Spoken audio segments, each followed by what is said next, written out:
तो खुश है ना? बहुत। ये मेरी लाइफ का सबसे अच्छा दिन है। हमारा भी।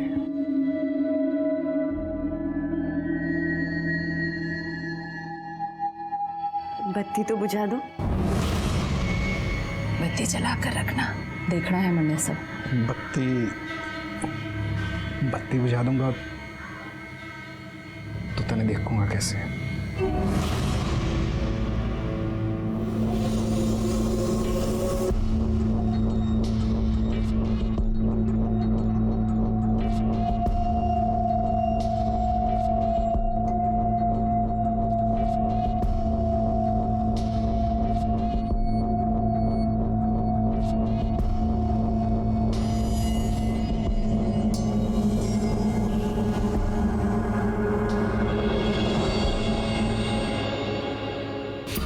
रति नहीं, रति का भाई मोहन, उसका बच्चा है ये।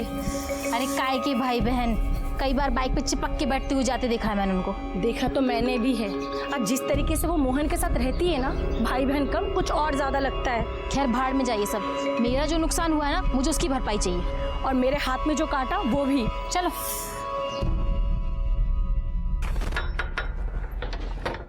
अरे क्या हो गया दोनों साथ में? भाभी आपके घर में जो छोरा है ना, उसने मेरी खिड़की का कांच तोड़ दिया। बताओ ये भी कोई बात होती है भला? ये गली है, मैदान थोड़ी है जो क्रिकेट खेलने लग जाते हैं बच्चे सड़क पे। अरे छोरा ही तो है, छोरा ही तो शरारत करे है, उसमें के। लो। मैं जी माफी मांगू थारे से, आप शीशा लगवा लियो, आगे खर्चा दे दूंगा मैं। जी ठीक है। मैं चलता हूँ, थोड़ा लेट हो रहा हूँ। जा भाई। अरे रश्मि, मोहन की बीबी अभी कुछ दिन पहले ही शादी की है दोनों ने। वो छोरा जिसने शीशा तोड़ा है वो इसी का है। अच्छा। रश्मि, ये हमारे पड़ोसी, ये भावना भाभी, ये अवनी भाभी। अच्छा, तभी मैं सोचूं वो बच्चा किसका है, पर बच्चा कुछ ज्यादा बड़ा नहीं है। अरे वो इसकी पहली शादी से है। अच्छा अच्छा, पर पहले वाली शादी क्यों तोड़ी? टूटी ना है, एक्सीडेंट हुआ है, तभी तो इतनी छोटी सी उम्र में इसको दूसरी शादी करनी पड़ी। पर घनी किस्मत वाली ठहरी, मोहन जैसा दूल्हा मिला कि इसको और इसके बेटे को दोनों को खुशी से अपना लिया।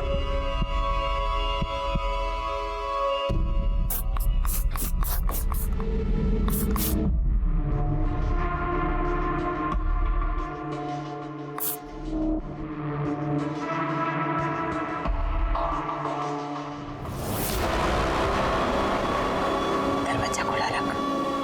पर कुछ नहीं, तूने कर ली अपनी मनमानी, अब मन नहीं करने दे जो मुझे करना है।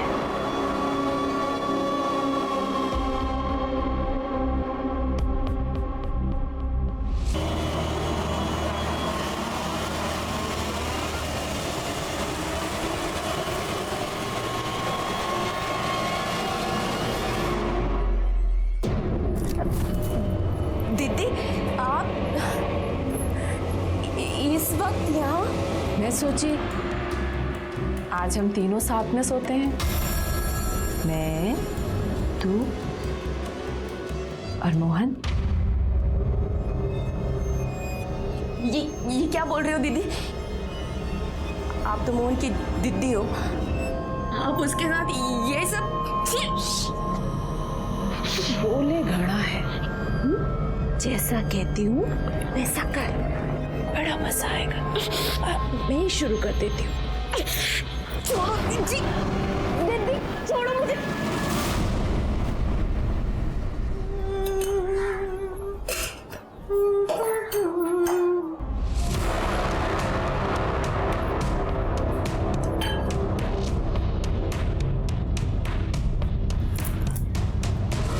मजा आया रात को?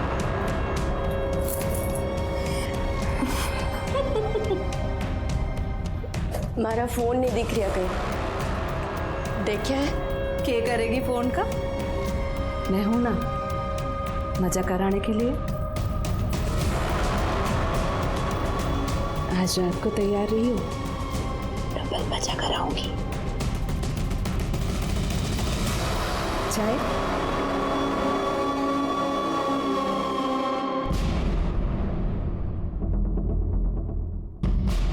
वो हमारा फोन नहीं दिख रहा कहीं, आपने देखा है क्या? नाम मैंने तो नहीं देखा।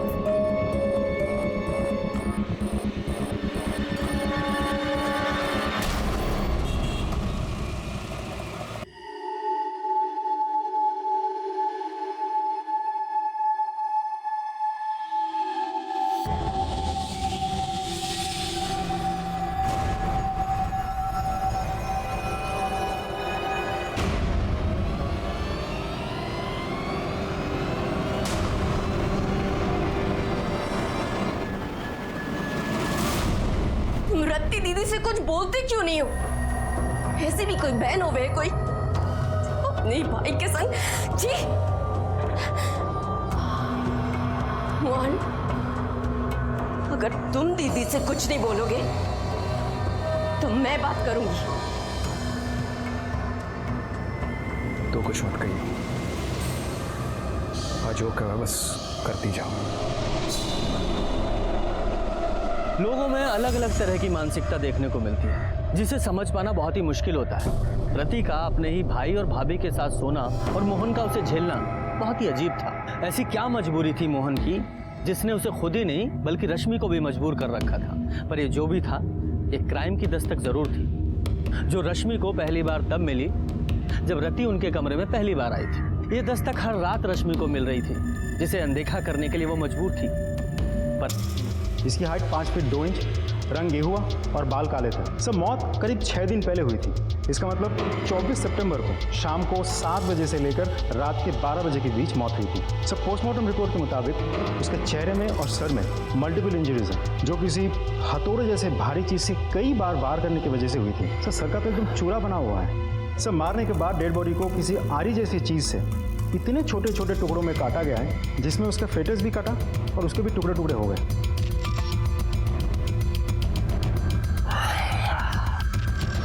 यादव, ये काम किसी इंसान का नहीं हो सकता, बल्कि इंसान की शक्ल में किसी राक्षस का है, और ऐसे राक्षस को तो सजा जरूर मिलनी चाहिए। पर इससे पहले हमें इस बॉडी की पहचान करनी होगी। एक काम करो, जहाँ ये बॉडी मिली है वहाँ जितने भी रास्ते हैं, उन पर जितने भी सीसीटीवी लगे हैं, उन सब की 24 तारीख से लेकर कल तक की सीसीटीवी फुटेज निकालो। सर, मैंने हेड कांस्टेबल को स्पॉट में भेज दिया है देखने के लिए कि वहाँ कोई सीसीटीवी कैमरा है या नहीं। अगर है तो हमें बहुत जल्द फुटेज मिल जाएगी। गुड। एक काम और करो, गुरुग्राम के जितने भी पुलिस स्टेशन हैं सबको अपडेट करो, और अपनी साइट पे इस औरत की एज, हाइट, कॉम्प्लेक्शन, इसके टैटू के बारे में, ये बॉडी कितने टुकड़ों में मिली, सब कुछ अपडेट करो A to Z। NCR और आसपास के थानों में भी सबके इस बॉडी के बारे में बताओ। Sir,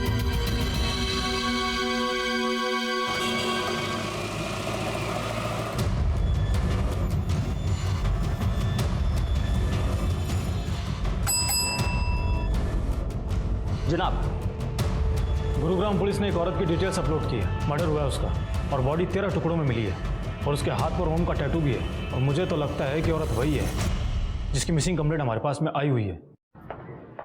sir, Mahendragarh police station से मेल आया। जिस औरत की डिटेल हमने भेजी थी, उससे मैच करती हुई एक औरत की मिसिंग कंप्लेंट भी उन लोगों के वहाँ सितंबर 1st वीक में दर्ज हुई थी। सितंबर 1st वीक। उस औरत का नाम है रश्मि भटनागर, और उसके हाथ में भी एक ओम का टैटू है। सर, ये मिसिंग कंप्लेंट उसकी माँ ने दर्ज करवाई थी। यादव, हो सकता है ये औरत वही हो, क्योंकि ये भी सितंबर के पहले हफ्ते में गायब हुई थी, और इसका मर्डर 24 सितंबर को हुआ, यानी कि गायब होने के 10-15 दिन तक तो ये जिंदा थी। तो सवाल ये है कि इन दिनों में इसने अपनी माँ से कांटेक्ट क्यों नहीं किया? ये बच्चा कौन है? सर, ये रश्मि का बेटा है। रश्मि और ये दोनों एक ही साथ गायब हुए थे। रश्मि की माँ ने बेटी और नाती दोनों की मिसिंग। इन्होंने रश्मि और विमान की मिसिंग कंप्लेंट लिखवाई थी। आपने मेरी बेटी को ढूंढा है, भगवान आपका बहुत भला करेगा। माँ जी, पानी पीजिए। मैं ठीक हूँ, बस आप मेरी बेटी को बुला दीजिए बस। माँ जी, हमें डाउट है कि रश्मि इस दुनिया में नहीं है, उसका मर्डर हो गया।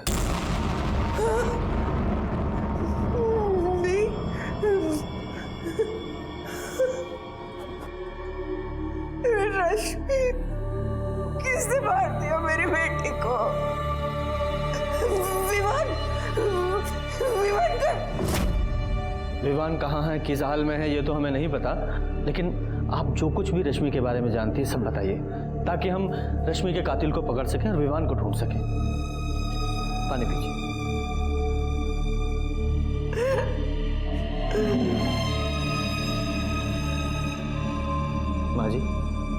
बताइए। उसका तो नसीब ही बड़ा था, इतनी सी थी तब बाप का साया उठ गया उसके सर से। ब्याह किया पर वहां भी नसीब से हार गई। थोड़े दिनों बाद ही एक एक्सीडेंट में उसका हाथ भी चला गया। गोद में था उसके विवान। जब वो मायके वापस आई थी, पत्रो बेटा भगवान के सामने किसकी चली है? उसकी इतनी लिखी थी, वो चला गया। लेकिन तेरे सामने तो पूरी जिंदगी पड़ी है ना, कम से कम अपनी नहीं तो विवान के बारे में तो सोच। थोड़े सालों के बाद मेरी एक सहेली की जान पहचान वाला था, चेतन भटनागर। उसने आखिर रश्मि का हाथ मांगा। उसकी बीवी उसे छोड़कर किसी और आदमी के साथ चली गई थी। 2 बेटियां थी उसकी। माँ जी, मन्नत घराड़ी की जरूरत ना है, पर बेटियों को तो माँ चाहिए ना। अब अपनी हर्जी की बात बाप को थोड़ी बता पाएंगे। और विवान भी छोटा है, उसे भी बाप मिल जाएगा। मुझे लगा कि भगवान ने मेरी सुन ली। विवान का मुंह दिखाकर मैंने रश्मि को मना लिया। लेकिन थोड़े दिनों बाद ही रश्मि जब मुझे मिलने आई, तब उसने बताया कि चेतन उसके साथ कैसा व्यवहार करता था। आए दिन उसे कुटता रहता था। रश्मि को एक साथी मिल गया। उसके बारे में रश्मि ने मुझे बहुत बाद में बताया था। तू कौन है भाई? और मेरे घर में तू क्या कर रहा है? पड़ोसी हूँ थाना और खबरदार करना आया हूँ। आज के बाद हाथ मत ठा दियो इसने। तू घना कृष्ण का भांजा बढ़ रहा है? चल निकल यहाँ से। आज के बाद जो हमारे घर के मामले में टांग अड़ाई ना, चल चल निकल, चल निकल। ज्यादा कुछ नहीं है। चल ठीक है। अरे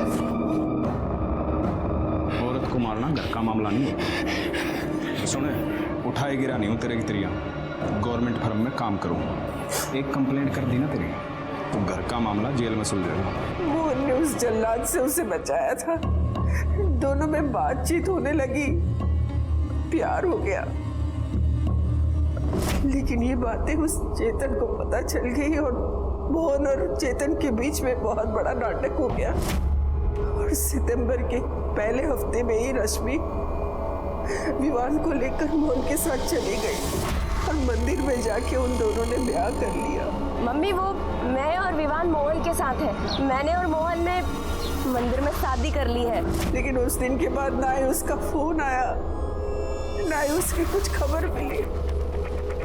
इसीलिए मैं यहाँ रिपोर्ट लिखाने आई थी। सर, हमें जब पता लगा कि रश्मि और विवान के लापता होने में चेतन का हाथ है, तो हमने उससे पूछताछ भी की। मिसिंग ना भाई साहब, भाग गई थी जैसे पहले वाली भागी थी। अब जैसा करेगी वैसा भुगतेगी। मुझे क्या जरूरत है उसे या उसके बेटे को कुछ करने की? अपनी पहली बीवी की भड़ास निकालने के लिए तो उसे जानवरों की तरह मारता था। अब वो तुझे अकेला छोड़ के चली गई है तो कुछ नहीं करेगा।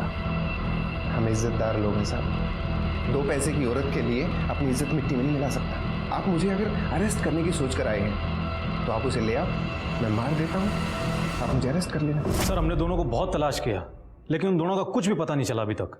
टाटी, यादव का रश्मि का फ़ोन नंबर और इस चेतन का एड्रेस लिखवा दो।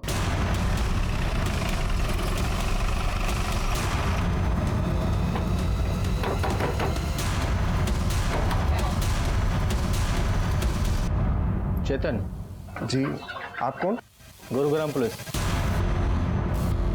तुम इतने यकीन से कैसे कह सकते हो कि रश्मि मोहन के साथ ही गई? गई नहीं थी साहब, भागी थी। और इसमें यकीन की क्या बात है? जिस दिन सुबह वो विवान के साथ गायब हुई थी, उसी दिन मोहन ने अपना किराए का घर छोड़कर यहाँ से भागा था। उसके बाद वो वापस नहीं आया।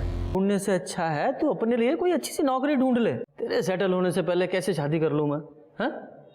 हाँ चल, मैं तेरे से बाद में बात करता हूँ। ये लो, हमारे छोटे भाई हमारे लिए बहू ढूंढ रहे हैं। सही तो बोल रहे हैं। अरे ना, तुम कुछ मत बोलो, तुम तो उसे ही सपोर्ट करोगे। कुछ मत बोलो, काम की बात बताओ। सर, रश्मि के मोबाइल लोकेशन के मुताबिक जिस दिन उसका मर्डर हुआ, उस दिन उसका फ़ोन महेंद्रगढ़ में चेतन के घर के पास स्विच ऑफ हुआ। फिर जब हमने बैकडेट में जाके फ़ोन की एक्टिविटीज़ चेक की तो हमें पता चला कि गुरुग्राम सेक्टर 11 से महेंद्रगढ़ की तरफ फ़ोन ट्रैवल किया था। इसका मतलब रश्मि सेक्टर 11 गुरुग्राम से महेंद्रनगर गई और फिर फ़ोन स्विच ऑफ हुआ। यादव, इसके 2 कारण हो सकते हैं। पहला ये, या तो चेतन झूठ बोल रहा है, या फिर रश्मि मोहन के साथ सेक्टर 11 में ही कहीं रह रही थी। तुम एक काम करो, सेक्टर 11 जाओ, वहाँ विवान और रश्मि के बारे में पता करो और मैं इस चेतन की खबर लेता हूँ। कांस्टेबल को बोलो जरा उसे उठाए। सर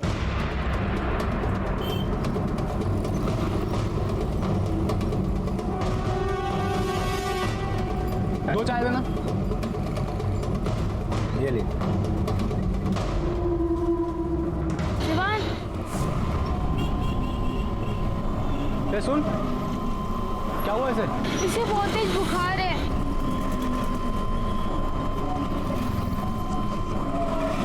बच्चे का फोटो दिखाना जरा।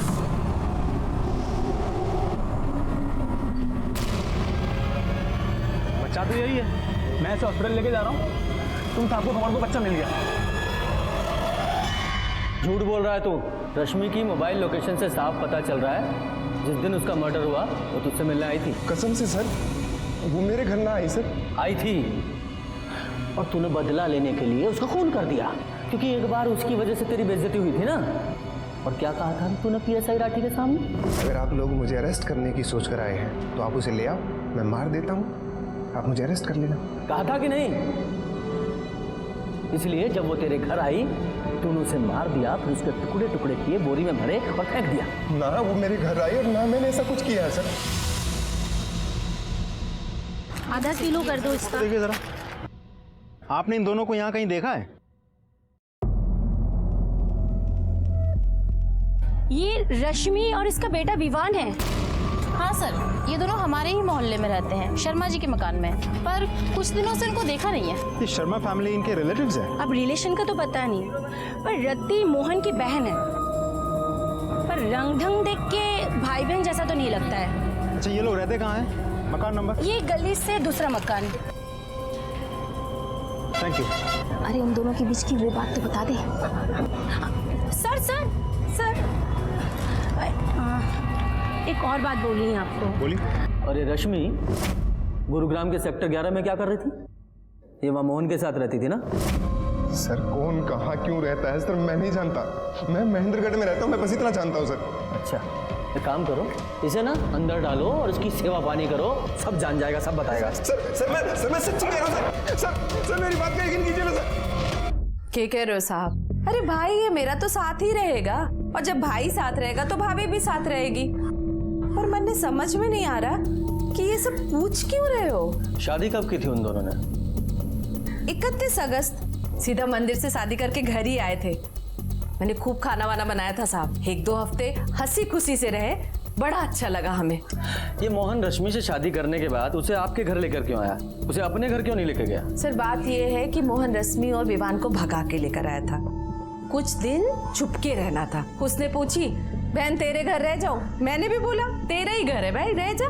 तो बस 1-2 हफ्ते चुपचाप अच्छे से रहे, जब मामला ठंडा पड़ गया तो वापस चले गए महेंद्रगढ़। मोहन की कोई फोटो है आपके पास? फोटो? एल्बम वाला फोटो तो ना है साहब, पर हाँ 1 मिनट, ये फोन में रही, ये रही। शेयर। अच्छा, यहाँ से वो दोनों किस डेट को शिफ्ट हुए थे? 10-12 दिन पहले साहब, अब 24-25 को। कैसे गए थे? अरे भाई के पास मोटरसाइकिल है, मेरे मोटरसाइकिल से। जब सब कुछ हंसी खुशी चल रहा था, जाने की जरूरत क्यों आ पड़ी? अरे बताई ना अभी आपको साहब कि मामला ठंडा पड़ गया तो चले गए वो दोनों। वहाँ मामला ठंडा पड़ गया और यहाँ गर्म हो गया है ना? हमें पता चला है कि आप लोगों के बीच बहुत बड़ा झगड़ा हुआ था, किसी ने तो किसी को थप्पड़ मारा था, हाथापाई भी हुई थी। इसके अगले दिन ही वो यहाँ से चले गए। अरे साहब वो झगड़ा थोड़ी था, और ऐसा छोटा मोटा झगड़ा किस घर में नहीं होता, आप बताओ। हुई थी बहसबाजी साहब, हुई थी। भाई बहन में छोटी मोटी बहसबाजी तो होती रहती है। उसने बोला बहना मैं जा रहा हूँ, मैंने भी बोला तेरी मर्जी तू जा। बोला था फोन करेगा, आज तक तो फोन ना किया उसने। उसने फोन नहीं किया तो आपने किया होगा ना? अरे मोहन बड़ा गुस्से वाला है साहब, उसने ना करा तो मैंने भी ना करा। सोचा गुस्सा ठंडा हो जाएगा तो आप पे आप फोन कर लेगा। अच्छा, ये महेंद्रगढ़ में ये मोहन कहाँ रहता है? एड्रेस दीजिए उसका। साहब अपना घर तो है नहीं उसका, कहीं किराए विराए पे लिया होगा। अब छोटा मोटा घर तो लिया नहीं होगा साहब, बीवी बच्चे वाला है तो बड़ा ही घर लिया होगा। बीवी बच्चे उसके साथ में नहीं है, क्योंकि रश्मि का मर्डर हो चुका है। क्या कह रहे हो साहब? हाँ, मोहन और विवान दोनों लापता हैं। अब मोहन ही बता सकता है कि क्या हुआ था उन लोगों के साथ।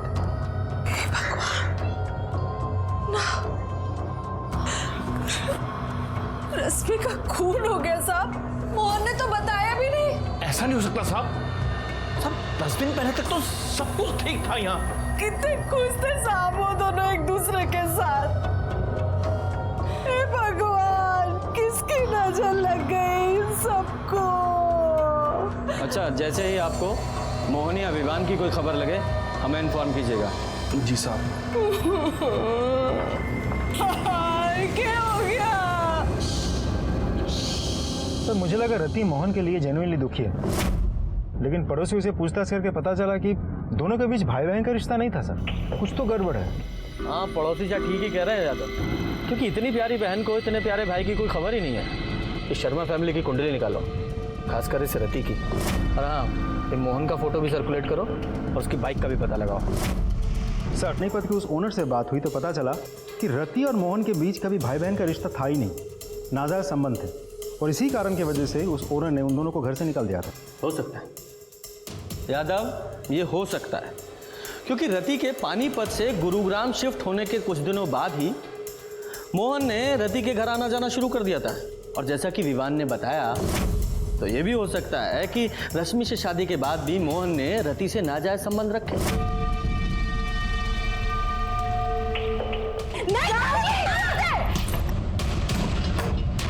तूने हाथ कैसे उठा दिया इस पे? हम यो घर अभी छोड़ के जाऊंगे।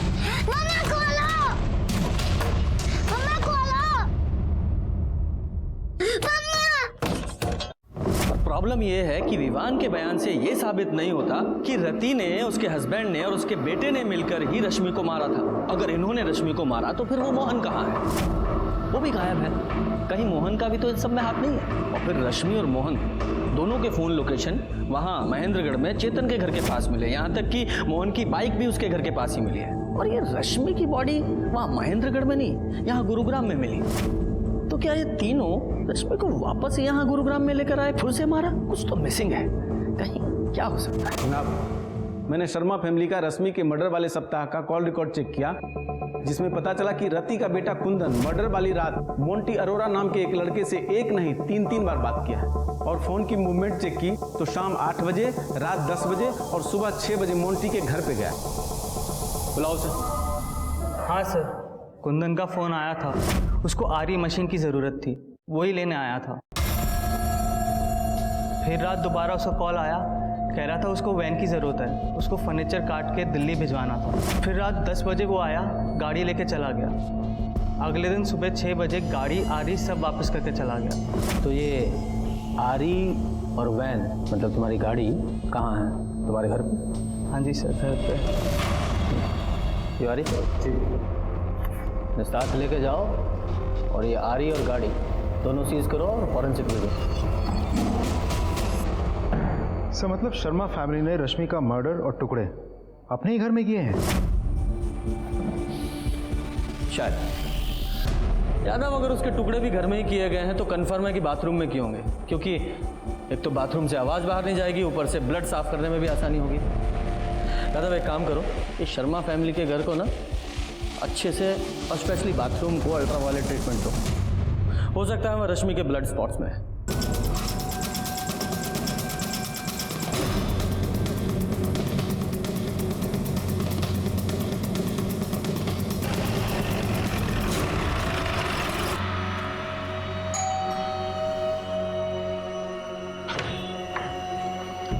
हमें आपका घर चेक करना है। हैं? घर चेक करना है? मतलब अरे ये तो जबरदस्ती है साहब। एक तो हमारे भाई को ढूंढ नहीं पा रहे, ऊपर से ये सब करके ऐसा दिखा रहे जैसे रश्मि को हमने मारा है। मैडम शांति रखिए, हमें अपना काम करने दीजिए। अरे इंस्पेक्टर साहब, घर के सारे मेंबर्स उस तरफ जाइए। अरे ये तो चलिए। जबरदस्ती है ना साहब। अरे ऐसे कैसे घर चेक कर रहा है? अरे छोड़ो हमको। बाथरूम किस तरफ है? अरे बाथरूम तो उधर है, लेकिन बाथरूम में क्या करोगे? बाथरूम उधर है, वहाँ कहाँ जा रहे हो? अरे ये सब क्या कर रहे हो साहब? ये सब जबरदस्ती।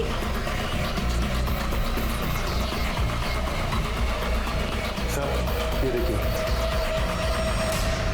सैंपल कलेक्ट कर रहा हूँ। मुझे जल्द से जल्द फॉरेंसिक रिपोर्ट चाहिए। गाड़ी में बिठाओ तीनों को। अरे गाड़ी चलिए।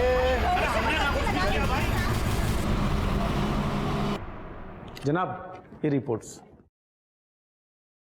यादव सर, ये जो रति के घर में ब्लड मिला है ये तो रश्मि के डीएनए से मैच होता है। इसका मतलब ये हुआ कि रश्मि के टुकड़े बाथरूम में ले जाके किए गए। और ये है कार के ब्लड रिपोर्ट। ये जो मोंटी की वैन में 2 ब्लड ग्रुप मिले हैं, इसमें से एक रश्मि के ब्लड ग्रुप से मैच होता है। इसका मतलब ये हुआ कि रश्मि की लाश ठिकाने लगाने के लिए मोंटी की वैन का इस्तेमाल हुआ है। और ये दूसरा ब्लड किसका है? अब तुम्हारा भाई बहन का नाटक हो गया खत्म। विवान ने सब बता दिया। और तुम्हारे बाथरूम से और मोंटी की गाड़ी से रश्मि के खून के निशान मिले हैं। सच सच बता दो, रश्मि के साथ क्या किया, कैसे मारा उसे? मैं ना मारना चाहती थी उसे, पर क्या करती, मोहन ने हाथ उठा दिया था मेरे पे। हम यो घर अभी छोड़ के जाऊंगे। और शाम को बैग लेकर घर से जाने लगा। मोहन, क्या है ये सब? मोहन, मैं कहीं नहीं जाने दूंगी तुझे। उसका मीठी से शादी करने के लिए बोला, तो इसका मतलब ये नहीं कि तू कुछ भी मनमानी करेगा। कहीं नहीं जाएगा। अरे क्या नहीं किया तेरे वास्ते? शादी की उससे ताकि लोगों को हम पे शक ना हो। और आज उसी के साथ तू भाग के जाएगा। मजबूर कर दिया तूने। मैं एक रात भी आराम से नहीं रहने दिया। बहुत उतावली हो रही है। तू अंदर जा, मैं भी आई। हाँ, अरे खुश कर देता तूने। मैं पैसे दे रहा था ना तेरे शौक पूरे करने ही, पर ना सब कुछ चाहिए, ये भी चाहिए, ये भी चाहिए। गंद मचा दिया इस घर में। तू इसकी वजह से बात सुना रहा है ना मुझे। आज मैं इसे छोड़ूंगी। छोड़। फिर ये इसने कुंदन ने एक सलाह दी।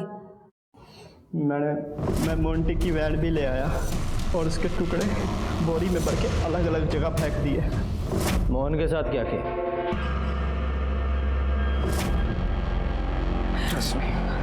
मोहन तू ठीक है ना? ठीक तो है ना तू? रश्मि एकदम ठीक है, एकदम ठीक। ले पानी पी ले।